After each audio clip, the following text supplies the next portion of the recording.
We're here to talk about trauma and how to heal, how to have sex after you've been raped.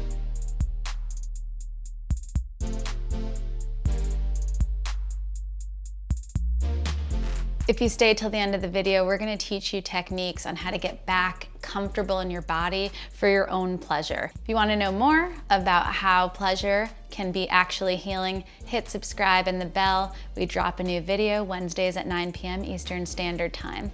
I'm Amanda Pachuco. I'm a licensed marriage and family therapist. I'm a certified sex therapist. I'm a specialist when it comes to trauma, and I've helped thousands of people go from experiencing trauma to reclaiming their pleasure. And today I'm going to teach you what I've taught them. Trauma does not heal when we say yes to things and we really mean no. Trauma heals when we feel safe to choose. So please, if you're here, make sure it's because you really want to be. And for those of you who are here because you want pleasure again and you've had that taken from you, by the end of this video, I'm really hoping that you're gonna learn tips to get you back to having sex again.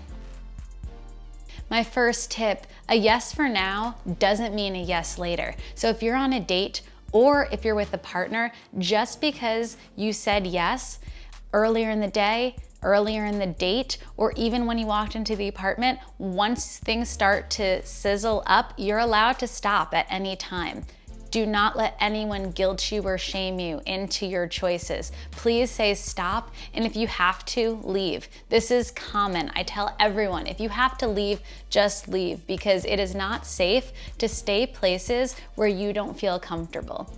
So if you are feeling that someone's pressuring you after you said yes and you changed your mind to no, please be sure to leave that situation. Step 2, if you're with a partner or you're on a date with someone and you want to have sex with them, notice the importance of focusing on pleasure instead of focusing on orgasm. We're not concerned with who's ejaculating or who's getting off. We're concerned about the fact that people are here. Let's talk. Let's collaborate. What's a win-win for all of us to feel good and all of us to have pleasure? Sometimes that might end with a bath or a massage or a head rub. It doesn't have to end in intercourse, penetration, or any genitals at all. Sex sometimes could be a really intense sexual tension from across the room, but it doesn't actually have to lead to anything. Focus on giving your partner a massage and then ask for one back, because maybe your body needs to feel that they can trust the person you're with. When you get a massage from someone, you learn how they start to treat your body. So ask your partner and see what they're willing to do. If they're able to converse with you back and forth on giving and receiving in a massage, chances are they're going to be more likely to converse with you in those same ways once you get to the bedroom. Consent and choice.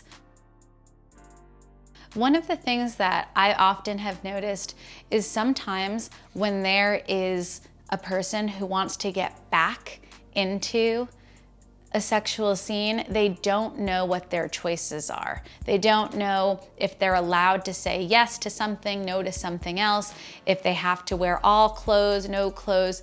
A lot of people are comparing with porn, so they don't know what they're allowed to do. Some people I know who are coming back and getting back into their pleasure ask their partners to leave of clothes on because it makes them feel more comfortable. Choice is empowering, and one of the ways to get back to pleasurable sex after rape is making conscious choice about your pleasure. Another thing, if you're single or dating, it's important to be mindful about your boundaries and limits before you get into a relationship. One of my favorite apps is #open because you can list your hard limits there. Some people aren't interested in sexuality at all, so it's something to write. Maybe it would be good for you to get in a relationship with someone who's also asexual, just to see what that's like. We don't know until we try things. Be sure to comment what your favorite apps are, where you're finding people that you feel safe with to engage and to get to this new level of sexual pleasure with a partner again. Next tip, use role play and fantasy for creativity. So collaborate on things that you desire or things that get you totally out of what has happened and get you into a different state of mind. This helps us because the mind can't tell the difference between what's powerfully imagined and what's actually real. So if we use our imagination, we can hijack the brain in ways to help us with overcoming the trauma and getting us back to pleasure. Talk to your partner, ask what fantasies they're willing to do. Therefore, you're able to create a scene all in your consensual choice, and pleasure will feel safer. Last but not least, collaboration. Some of us don't know how to ask for the speed or the intensity that we want in sex. So, collaboration. Sometimes I might tell my partner, I want sex rough. That felt like a 5 to me. This might even be happening during sex. This feels like a 5. What's a 7? Then we can switch to my partner's version of a 7. Then I could be like, okay, that's a 7 for me too.